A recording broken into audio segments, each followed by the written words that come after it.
Hey everyone, thank you so much for joining us. We're going to continue our discussions on community and addictions, and we are so appreciative that you are taking the time out of your day uh, to listen to this and to enjoy this conversation. So, Jabbar, there's something you wanted to bring up. Yeah, um, I, I was thinking about, well, we were kind of having a discussion, but I was thinking about intervention, right? And what that means, and how do we approach it, and what, from an addict's perspective, what that kind of feels like or means, and then, and then maybe from the other side of it, what that kind of looks like, right? Because we don't know. I can't imagine that the average person in the community knows what in the heck an intervention is, other Right. than unless if they watch that show Intervention, Right. and even that's kind of a little weird. But um, so um, so my thought process is that maybe me and Ryan could role play a what an intervention might look like. you know Maybe from he could be asking me or telling me what he thinks, and then I can react in the way that I probably would react. so you know so would you be willing to do that? I can give it my best shot. Trying to think of how I would spin that directly for you specifically, but It doesn't uh, have to be for me, it could be yeah, for it could be anybody. anything, or anyone that Yeah, no, that you would approach. absolutely. And so, um, I'm getting myself into the headspace, Right. um, to get to that place. But So I can tell you that immediately, as an addict, if I walk into a room and there are people there, yeah, and I feel like this is possibly an intervention or something like that, right, immediately I'm on defense. Immediately I want to run away, and immediately I want to close off. You know, okay, so so it takes some willpower to just stay there, yeah, because your first reaction is to run. right, Because that they're about to, you know, you're about to be approached about something that is not a secret but is a secret. mm-hmm. It is something I don't want but I can't let go of. Right, right, Does this make sense? yeah, So it's very scary, okay, because this is either going to be a life change, or I'm going to end up isolating all those people who actually care about me, right, and want to help. Because generally in an intervention, what you're doing is you're saying, look, this either changes or we can no longer support you. right, Because you have to you know as an addict, I need that support from those people. yeah, Whether they know it or not, I need to know that someone still cares, or I need to know that, yeah, if I need $20, somebody's going to help me. right, right, But if that all gets taken away, suddenly I'm exposed. right, So no matter what, an intervention is going to change things. right, Whether it's the way that we foresee it, which is hopefully that this person will go to treatment, get the help they need, right, and work towards a better life. right. That's the goal. Well, so the initial thing is in my head. What I'm thinking of is come to you, not a large group, very similar, just small, more of an intimate minded. We're coming to where you're at, your place, Sure. saying, hey, we've noticed these things starting to occur over the last several months. It's not like it's not an instantaneous thing, but it's saying we've noticed over time Be that specific. this, like, I mean, like, be like, hey, we've noticed that you've been sick a lot. Your emotions have changed. Your attitude regarding things has changed. Hey, that the last week you don't remember that day at all. And just coming out of that whole approach and saying we've noticed these signs, signs X, signs Y, signs Z, and that this is something is just we feel like something's wrecking you, and we're just kind of curious on what that is. Okay. You just gave me the opportunity to completely lie to you. Okay. You're you're going to need to be specific. Okay. Because my first thought while you were saying that was, yeah, I've been really sick. I haven't been feeling good. So, I mean, that's all it is I've been, I probably should go to the doctor. Well, that completely just dismissed everything that your goal was. Right. So let me try you. Okay. All right. So Ryan, I'm here because I have some concerns. I've noticed that you've been losing weight. I noticed that your teeth are getting kind of bad. I noticed that you've been shaky, you've been up. You haven't been taking care of the things that you need to take care of in life. And my concern is that you're on methamphetamines. And you can deny it, but I know something is going on, and we need to approach this and do something about this because I love you and I want to make sure that you're okay. But we can't allow this anymore. I know you have children, and we don't want those children to grow up and be involved in stuff like this. Okay. So here's my thought is we have set up something where you can go to treatment, and we can take you there. We'll make sure that the kids are taken care of, and we will support you through this. But I can tell you right now, if you don't take our help right now, that we can't support you anymore. And we may have to do other things because we care enough about you that we don't want to see you go down this road. This is something that, and of course you can personalize that however you would like. Right. So, well, and what's fascinating in that? What would be your reaction? Well, and that's the thing. Like you're giving this to me, so I'm trying to think. Okay, what would my response be? And I'm like, well, okay, I'm trying to put myself into the method mindset of an addict, which is impossible. It's impossible. But in my head, but even then, it's still the end result is I'm still going to lie. I'm still going to try to cover that up. But the way that you did it is you ran the whole conversation. And you did not allow me to come up with a adequate alternative to cover up the truth.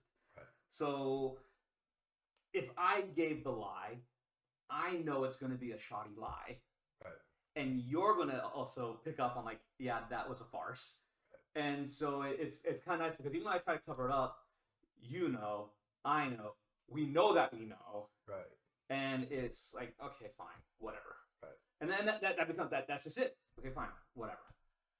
But the whole but there's going to be some fight. There is going to be that argument in there, and so but that is really good. I think that's the best part for that part of the community intervention is this idea that when that comes to that particular place, that they the one who's stepping up into that accountable role, who's in essence, I hate to kind of use these words, but the one who has got to lay down the law, you have to have and maintain control of the whole conversation, but from a gracious, which we've talked about in the past. Right. But you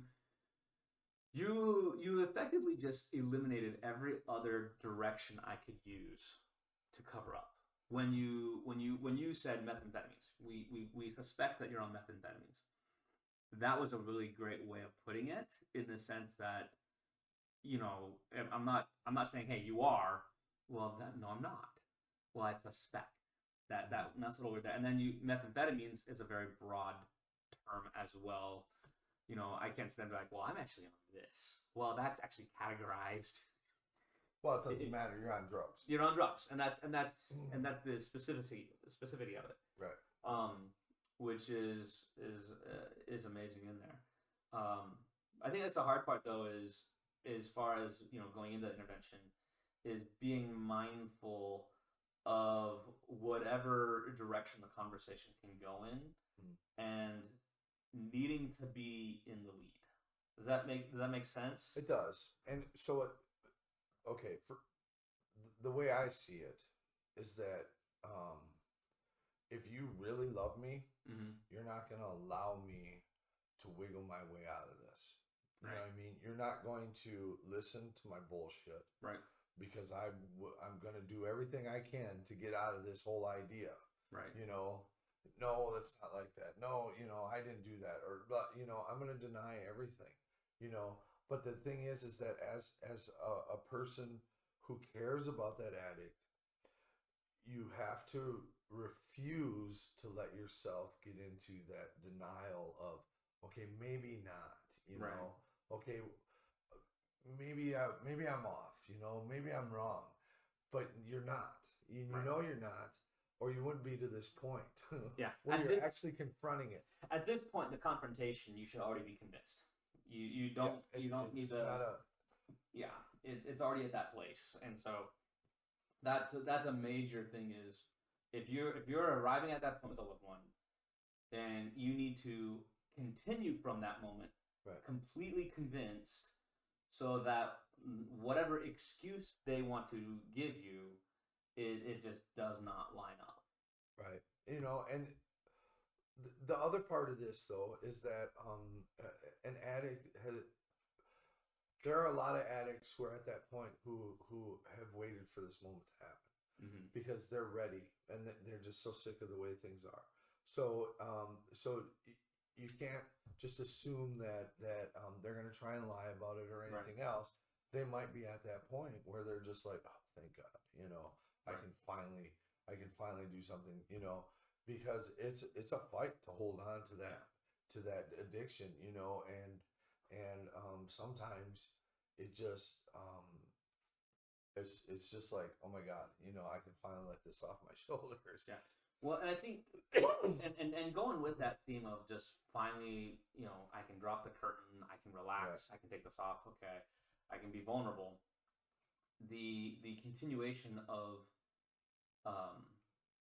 taking them from that place where now it's revealed and they can be open about it, to getting treatment, because again, that is the goal. Right. Most of them are going to be in a state, especially if they've got um, families. Maybe they have a good job that they're able to, and this is again tongue in cheek based upon our other conversations, but they're able to function within that job. I'm not saying work well. I'm saying function. Most people who are on meth for long periods of times will not have a job. Okay. So some of them do. They can maintain a job, and that is generally because it's hard to explain, but it's generally because they've limited themselves in their use. Okay. Where I'm just gonna get high in the morning so that I can get to work, and then maybe I'll smoke a little after work, and then Or the same thing, like it's Friday night. I've got the weekend. There's no such thing as just Friday. There's no such thing as Friday. Okay. In meth, there's just not. Okay. I mean, it might start that way where, we're just gonna party on the weekends, but it will go from there. Yeah, I don't know anybody who just smokes on the weekend if they're if they're in full addiction. But I was gonna say that, okay, so when you do approach somebody, crying may be a big thing, not only for that person but for you as well, because you understand that you're confronting someone who's in a lot of pain, right? And you're scared for them, and you feel all kinds of you're gonna feel all kinds of emotions. It's just how it goes, right? And so it can actually be used as a bonding moment for for sure, for the person who loves the addict and the addict, who obviously loves that person, otherwise they wouldn't be there. So there's all kinds of layers to it, and but you have to stay firm, and you have to stay focused on your goal. And your goal is not to save that person. Right. Your goal is that they'll save themselves. Right. Because you can't do it. You can push them into treatment, and that's fine. Right. But at that point, it becomes their choice. Well, and that's just it. Because going back to previous conversations that we've had, their choice. It's their crisis. Yeah, It's not my. It's not as it's much not as only we feel like it's mine. It's not my crisis. right, and people going into treatment most times 99 probably 0.9% of the time that's not their choice. They're not trying to. There are people who do because they realize that their life is just all effed up, Yeah. right? Yeah. But generally it doesn't happen. So that trigger or that catapult moment where Mhm. this is where you're going, that could be not a kind of a non decision that they make. Right. But once they're there and they have a little bit of time, because it's going to take a week or two, because I can guarantee you if they go to treatment, they're going to be calling every day, get me out of here. Mhm. Well, about 2 weeks into it is when you start to calm down about it, and then you might start to listen, and then you start to realize, wow, I was really doing this. These Yeah. things were really happening, and whatever that may be. Because there's a. It sounds like. And I want to be really careful how I say this because again, there's no moderate user. You're a user. There are moderate There are users, users, but but they're considered non-addicts. Non-addicts. But when you get to the point where you're taking treatment, you can be denial about how involved you were in the process. I mean, Sure. as a user, you can be denial about how much of a user you are in that place. And then being in that place where you are having the discussions, you are going through the therapy, you are going for the treatment, and It's based on shame. yeah, So I'm ashamed of myself for what I was doing, the things yeah, I was using. So those kinds of denials and things like that are yeah, based on shame, and you might want to, not you in particular, but as a person who's approaching someone as an addict, understand that there's a lot of shame involved in being an addict, yeah, and and it's okay to be sympathetic to that. mm-hmm. It's not okay to change your plan. Right, You know what I mean? So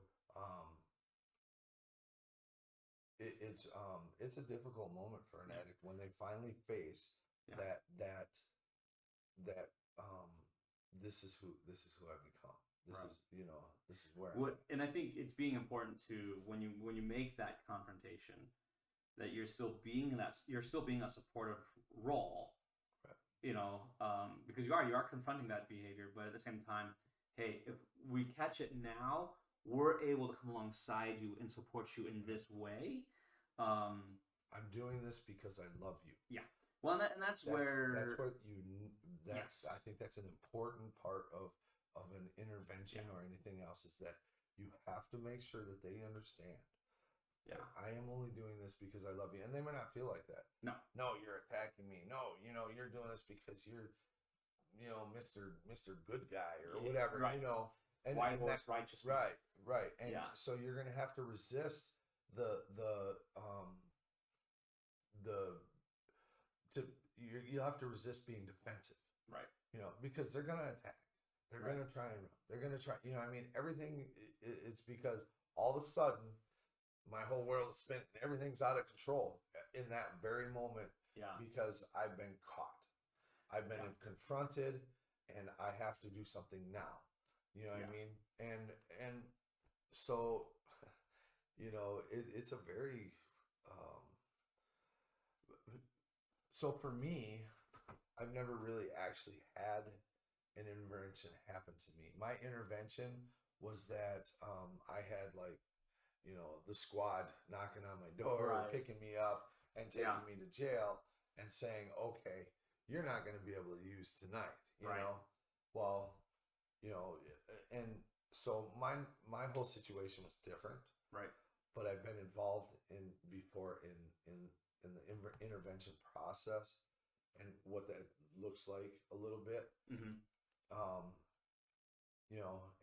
and that's one of those times. So I know previously we've talked about that you should show some compassion and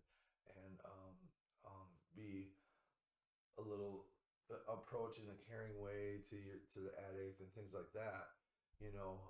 This would be one of those times where um, you may want to show that, but you probably should just show the strength of this is, and you should do it with more than one person. Mm-hmm. I want to make that clear. Absolutely, You should probably 3, 4 people is probably a good amount of people. and you will all have to lean on each other to keep that strength, and to, because um, as an addict myself, I can be very manipulative. Right. I can steer conversation. I have some intelligence, so I can steer things to the way I want them. Oh yeah. I can convince you that you're wrong while I sit and smoke meth. You understand? You understand Yeah. what I'm saying is Yeah. that, so you have to be very aware of what you're doing, and like I said, and stick to your plan and rely on the people who are with you, so that you don't falter. Yeah. Because it's very easy, and especially if you love somebody, why would you not want to give them the benefit of the doubt? Why would you not want to say, like, okay, well, you know what, we'll give you one more chance to prove yourself? Why would you not want to do that? Because in life in general, that's the way we work with each other, with our Right. family, with our friends. Is, okay, you made a mistake, let's try this again. Right. And the nice thing is that if you throw addiction out of there, most of those people are going to do the different thing, and change their ways or whatever else, because they understand, oh yeah, that was a screw up. Right. An addict, no way. I'm not changing it. I'm going to keep trying that whole thing until you finally, it might be 20 times I've done the same thing before you're finally like, all right, I've had enough of this. Yeah. And then I'll do it again. Right. You understand? So, for an addict, you have to be very careful with them, um, because you do love them, Yeah. and you want what's best for them, and so you have to stay strong in those situations, and you might want to ask them some questions, Right. to really kind of put them out there. Mhm. I Go ahead. Yeah, no, and that's important, because in my head, what I think is,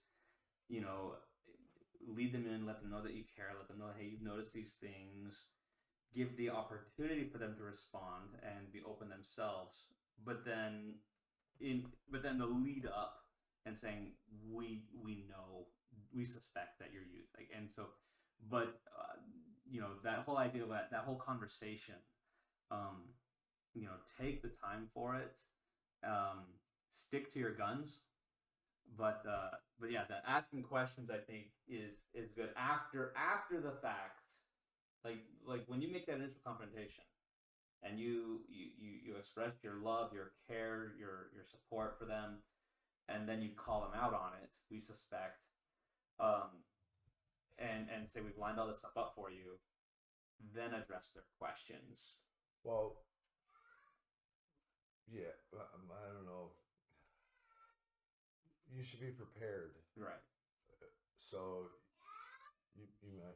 you might want to have. If you hear Dad, it's my little boy outside the door. You might have a actual agenda that you're trying to. You might have an actual agenda that you need to Right. practice, Right. or whatever. Well, and that's that kind of follow up is, have your points, have that discussion points. If you're approaching somebody who just needs to be yes, can we open that? It's one of those things where, there you go. Sorry, the little guy needed a snack. He got the munchies. But I got this. Oh, but no, that's one of those things too, where you have the whole conversation played out, and then you want to make sure, as far as an agenda on what you follow, you want to make sure that what objections is the person, or questions is your loved one going to bring up to oppose going through treatment. They may admit, yes, they've got a problem. They may admit, yes, I'm addicted to this. I've been using this, and this. But then the whole, like, well, what about this issue? Basically, almost have like a response to every kind of objection they can say to refuse treatment. Right. There are okay. So there are legitimate reasons to maybe postpone it a day or two, Mhm. but there is never a good reason to not go Right. to treatment. And so, and you really need to have all your ducks in a row. You know, if your whole thought process is that you want them to go to treatment, you need to have that lined up. Yeah. You know, and not really give them a choice. You know, now if somebody has a good job, which odds are pretty slim, but if they do, you might want to give them at least a day to contact their employer and say, look, I'm going to drug and alcohol treatment, and I will be back in 30 to 90 days. You know, and because you don't want them to lose something like that. But it might be Mhm. good for them to lose that because it was supporting something. You know, like Yeah. sometimes we need a complete life change. Yes. You know, so I don't know. You know, like I Well, don't that, have the answers to everything on this. I don't. yeah. Well, I, that's where it's kind of like that case by case right. nature of it all. Right. You know, if you know, it'd be one of those things where, you know, in on our day and age, they could have children. You know, in the example we portrayed, I've got kids. And Right. the role playing we did, you addressed my children. Well, that's exactly it. I mean, if I'm a user and I need treatment, but I've got kids, That's gonna the be laws a big. the law's not involved yet, so I still have parental rights. I'm Right. still involved in my kid's life. I could please see the air quotes here. I could be a good dad, but I'm using, Right. and that sooner or later is going to hit my kids if it's not hitting them already. Right. And Which so, I'm sure kids are not stupid. yeah, kids are not stupid. They're very perceptive. Right. And so you got to get to that point where if you're intervening on somebody who's got kids, you got to have a plan in place For those kids. for those kids, A plan that they would be willing to accept. right, because you don't want to be like, well, we're going to take your kids to a foster care until Right. you get out, you know, because then I'd be like, no. My kids are not going to Yeah. foster care. You're not No. taking my children Right. away. I'm not losing my parental rights. I mean, mean, that You have to take into very defensive on there, that. right, and there are some considerations, you know, that you will have to take into account. Yeah. But you need to do that before you approach. So you need to have a plan set, no matter what that is. And okay, so you're saying, you know, well, what about my kids? I can't go because, you know, somebody has to take care of my kids. Yeah. Well, your mom has decided that she will take the kids Yeah. until you get out. Well, I don't think that's a good idea.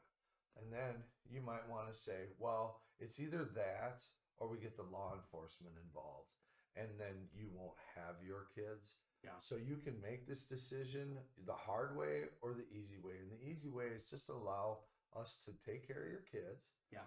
until you're done. Well, and the way that is so beneficial to the user is I go through treatment, I come out on top, I'm doing this for my kids, Right. I get my kids back. Right. Where if the law gets involved, the chance of you getting your kids back out of foster care, Well, it might take a while, but It- you it- still can. there's a Just process. at least a year you won't have them. You won't have for, and so you know, so there's a whole, and then you know, and then depending on how what you had done when the law got involved, Right. you know, there I've heard stories where individuals have lost all parental rights to their kids because of what the drugs had done in their system, had done to their life, and so it's kind of one of those things where I'm like, okay, we as an individual, you know, when you make that confrontation, hey, we're willing, the family is willing to step in and watch these kids for you. You know our values, you know how we raise our own kids, you know what you're getting with this. Where if you send your kids into a foster care program, there's such a wide scope of possibilities in there. Whereas you know with family. And so this is that part where things become hard Yeah. for everybody involved because you have to follow through, right? And and you have to remember and remind yourself the reason we're following through is because we love this person and we Right. love those kids, you know, and so this is why we're doing it. Yeah. Because at that point, most people don't want to call the police or they don't want to get CPS involved. They don't, you know, Right. nobody really wants to do that We because don't. they know the process can Right. be a long and drawn out process and it can be painful for a long time. Right. So you're trying to avoid that. But the thing is that um, you can't threaten something. Right. Not that it's a threat, but you understand what I'm saying. Yes. And not follow through. Right. Well, you have to have, you know, in regards like when you said earlier, don't give them a choice. In the sense of going to treatment, not going to treatment. Don't give them a choice about like that. That is set in stone. That is solid. But you can still give the perception of a choice. Is that in regards to like the children, with regards to minors, um, the idea of, hey, we're gonna do this, and this is where having that plan being strong. Like right. we've already lined up family who is willing to take these in. If you don't allow us to do this, then when we arrive at that point where we have to get the law involved, they will decide for you. So there's the illusion of the choice. It's, hey, you can choose family or you can choose for the children. System. For the kids. Right.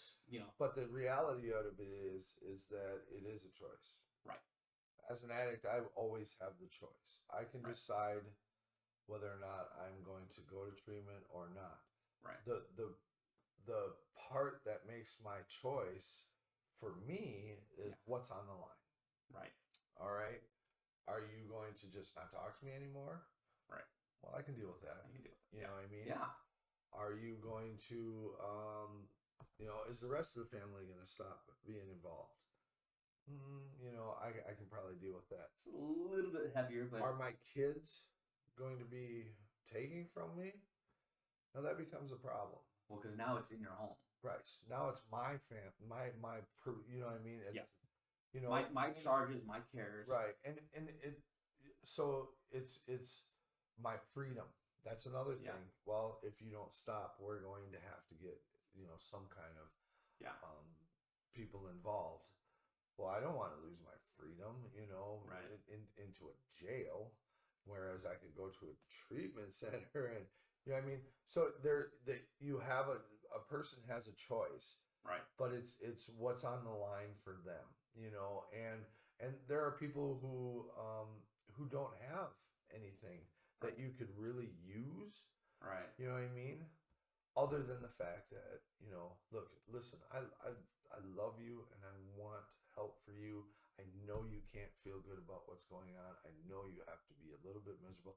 You might have to talk to them about, listen, I understand, that this is something you're having a hard time getting out of. Right. But there is help and we can help you, Yeah. But I'm no longer gonna let you live in my basement.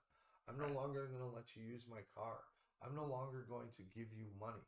Right. I'm no longer going to enable you to be this person anymore. And that can be a shocker for someone. Yeah. So, because like you said, everything's individualized. Everybody has something different, Right. And so, you need to think about what's important for that person in their life. Right. What it is that might jolt them. Right.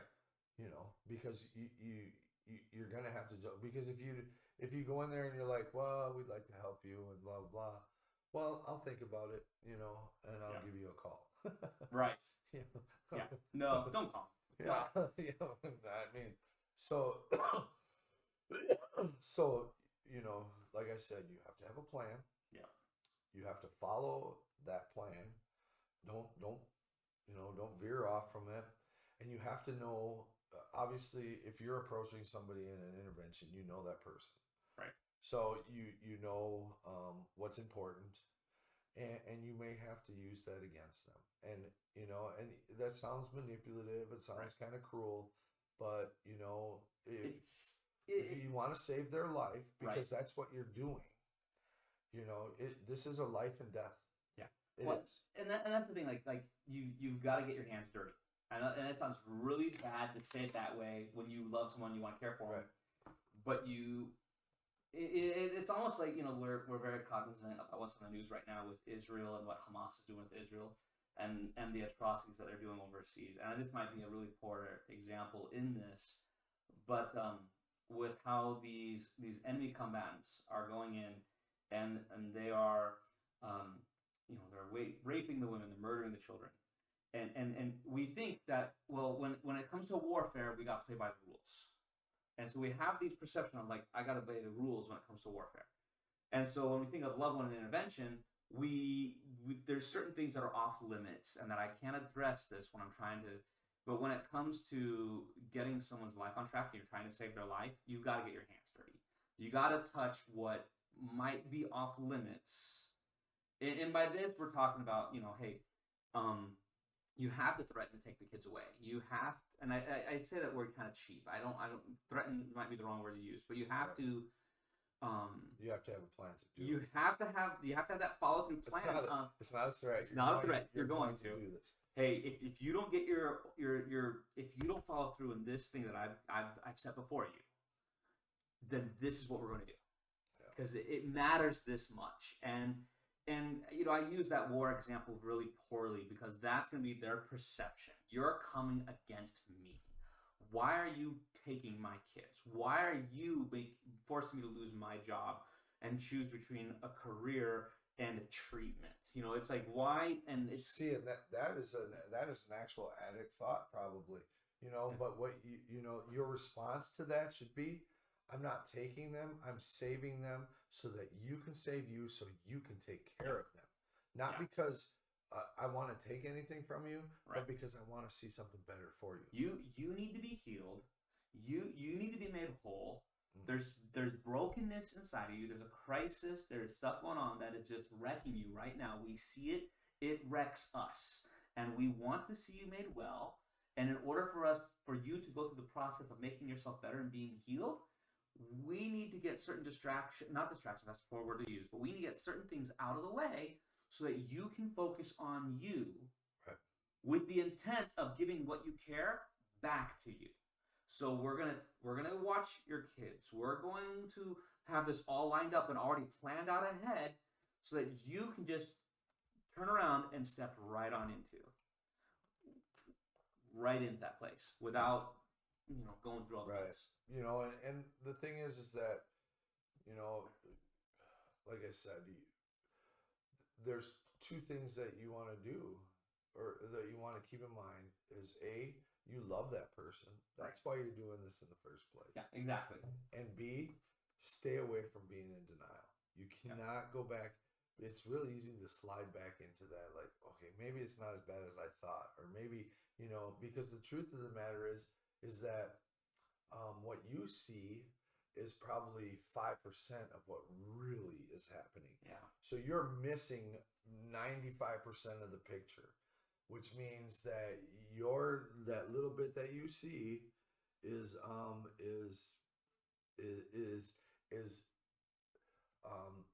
what I can no longer hide, because that's how far it's gotten. I can no longer hide it, but I'm trying to keep everything else. You know what I mean? So do you understand what I mean by that? Yep. So I can no longer hide this, which means that's how far gone I'm already at. Mm-hmm. But you're only seeing just that little percentage of what's really happening. Well, so the odds are is that if you see something where you're like, okay, they're using and it's starting to affect their life, what you really don't know is that it has completely consumed their life. Well, you can call it the iceberg principle. Right. When you look at an iceberg, you see that big piece jutting out of the top of the water, right. And you're like, wow, that's a lot. Right. Or even if it's a small amount, that's only the pinnacle of it, because underneath the surface, you got this massive thing that's just, 90% of it is underneath the surface that you don't see, you don't recognize. Right. And that's the part that, so when you see your loved one who's using and they're in that particular place, I think that's a big part, is that denial. You have to be watchful and be like, okay, I see this, there's more there. Right. And how much more, that is going to be dependent case by case, but there is so much, and you just sit there and be like, this is all it is. Oh, they're only using on Saturdays, they're only using on Mondays. No, that's the tip of the iceberg. If you can call out those instances that's not hidden, right. Okay, here's everything else. Right. And so yes, you are going to be addressing what you see. Right. But in the process of addressing that, you have to, like you said, you can't be in denial because you're also at the same time going to be having to come out and address everything you don't see. Well, and so the addict knows the full picture, Right. you know, Oh, and yeah, they're the ones doing it. right. So um you can't assume, that you understand. Yeah. You can't make that. You can't say like I completely understand what you're going through. No, you Right. don't. I would probably stay away from ever saying that. Well, that just I, that cliche. right. I would stay away from that because they'll use that. Mm. Oh, you understand? Well, okay. Here's what I'm going through, and they'll twist it into something totally different. You know what I mean? And everything is just it's you know based on the individual, the people approaching, the situation. Everything's going to be always be different. Mm-hmm. And so there's no one set way to do something when it comes to intervention. But the one thing that I will say though is that if you know an addict, um, and you know that they're going through something, that you should Right. make an intervention. And it could an intervention could look as easily as um, um, let's say you're the parent, as you as just the parent approaching them and saying, look, I can't support this, I can't be a part of it. We need to, something has to change. Yep. And that's an intervention. It may seem small and simple, but it's still an intervention, and it still lets them know that you're not gonna allow this anymore, because in the end what's happening is that you're saving, well, I don't know if you're saving, I don't know how to put that, but you love somebody enough that you don't want to see them continue to go through pain, because that's what addiction turns into. It's just pain. You see Pain and misery. You see their life in one direction, Right. and when you recognize it, unless you're in denial, you're going to be able to see exactly where they're going. You know where it's going to end up. Right. And so anywhere in that pathway, sometimes they might be further along than others, and that's where you have to, don't be in denial about it. Pay attention to that. But that whole idea of an intervention, it can sound big and intimidating, and oh my goodness, but really all you're doing is intervening to set a course redirection. Right. We're just going to alter the course that their life is on, and I'm going to sit there and just put a stop and say, okay, I know where you're headed. I'm not allowing you to go that way anymore, and we are going to change that direction. And so you put up that roadblock and you say, okay, we're going to change your direction here, and you're doing it for their benefit. Yeah. So, yes. So this kind of plays into some of the other stuff that we had talked about prior. Yep. Which is a healthy community. Right. Because you can't do this if you're not healthy yourself. You can't. I mean, you could, but odds are you're not going to stick to your guns. You're probably going to, waiver, whatever, So, so if part of your plan is to do an intervention, it's okay to maybe go to a counselor first. Maybe talk to some healthy people who can support you in this process, or it doesn't have to be like all of a sudden one day you're like, I need to do an intervention, right? And then you do it. It can be pre-planned, and it can take, it doesn't have to be a week or a couple of days or a month. It could be months down the road, because that addict's not going to change. Right. They're going to still use. Let me tell you, they're not stopping. Unless if they go to jail or something like that, which is probably why you want to do an intervention, is to try and stop all that from happening. Yeah. But the thing is that when you do it, you have to be in a healthy mindset, because it can be the intervention can go really wrong for you. Because then you could feel guilt, and you can start to feel all kinds of weird things that, like, why am I doing this to this person? Right. And things like that. Well, I'm ruining their life.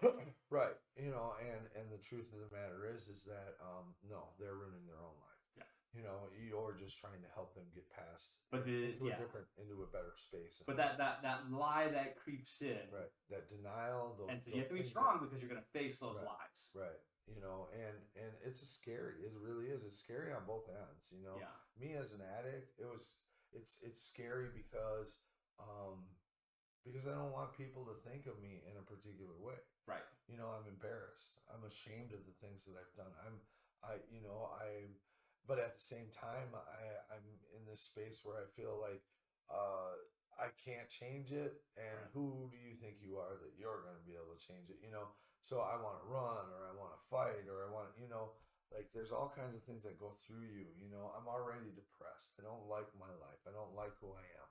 You know, so having you tell me that is like, you know, right. Yeah. you know, you want to respond in right. hostility. Right. You know, so like there's all kinds of things. You know, you can't just assume that it's just okay. They'll understand it's just about this. Well, that is not.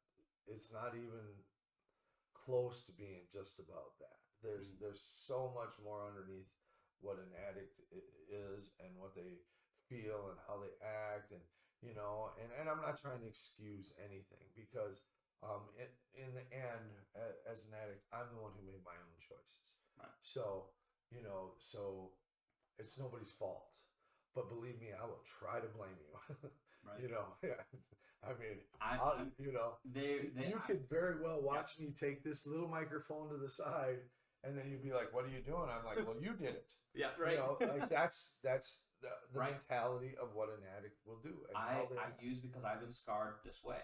Right. I use because so and so scarred me. I use because so and so hurt me. I use because of this in my past or that in my past. Right. And now I find you. And they may bring that up, by the way. They may go real deep, real quick, and be like, "Wow, you know, this happened to me, and that's why I am the way I am." And you're gonna be like, you know, that's well, especially if you're connected. If they bring up, which they will do, right, and you know, so it may be a full attack on you, you know, as the person, but you know, and you may have to go through some hard feelings. You know, you might have to, but that's the whole point of being healthy before you do it, because you know you need to be able to get past that, because in the end it has nothing to do with with the way you feel or the way they feel. What it's about is stopping something that is going to kill this person. You're going on that course correction. You're going in this direction that's going to end in death. I'm going to stop you right here. And it will end in death. It will end in death. Just so you know. I'm going to stop you right here. Right. So that, and the earlier you do that, you know, I don't want to say the better your chances are. I don't want to go into that, but I do want to say the earlier you do that, you'll save more of their life.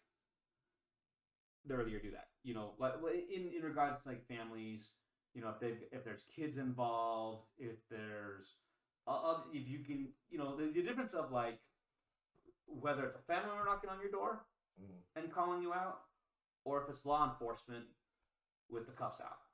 You know, like there's an intervention process. The earlier you do that, the more I don't want to say the chances. That just sounds really poorly. But the earlier you have your intervention in the process, the if the individual is willing to continue in the new direction, the more of their life you can save if they continue off in that new direction. Well, yeah, I understand what you're saying, but what I will say to you is that if you're at a point where you feel like you need to make an intervention, they're way deeper than you think. Right, and that goes back to the iceberg principle. It's already at a point where it doesn't matter how much life you save. Mm-hmm. It matters how much life how much life you can give back.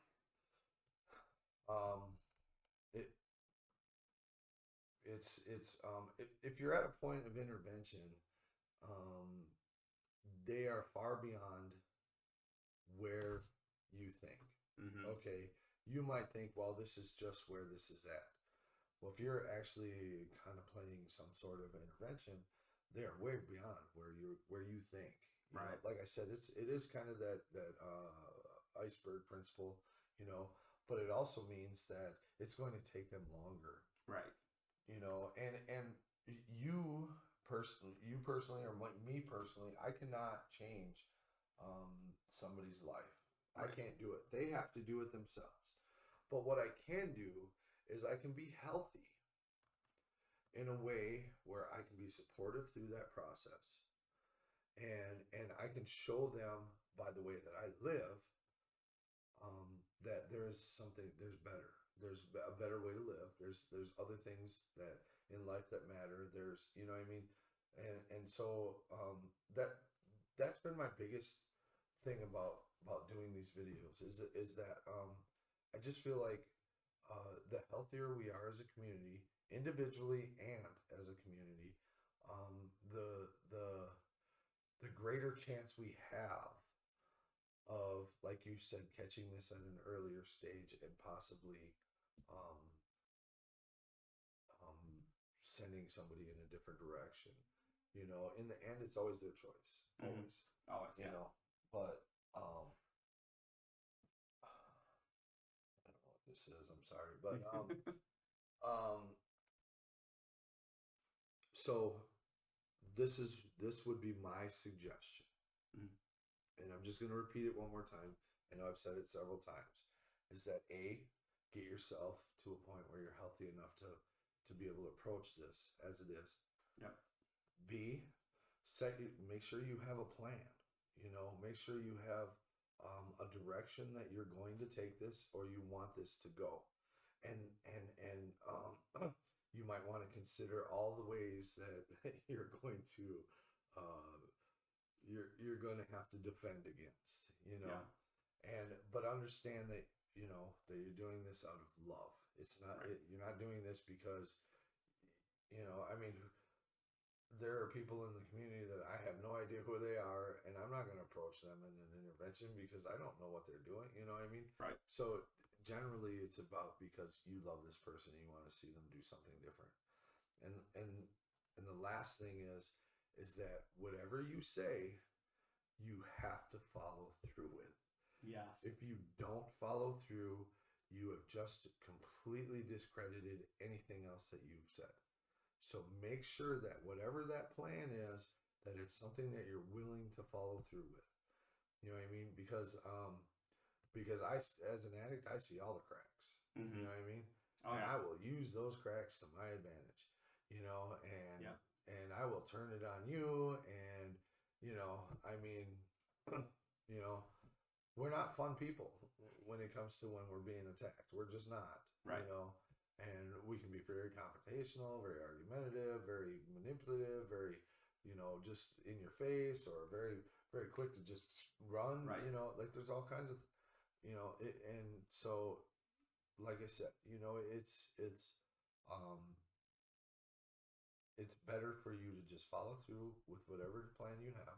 I don't know what it is, but I'm sure it's individualized for each person, and approach it with some love, and let them know that you love them and that's why you're doing this. Right. You're not doing this just to ruin their lives.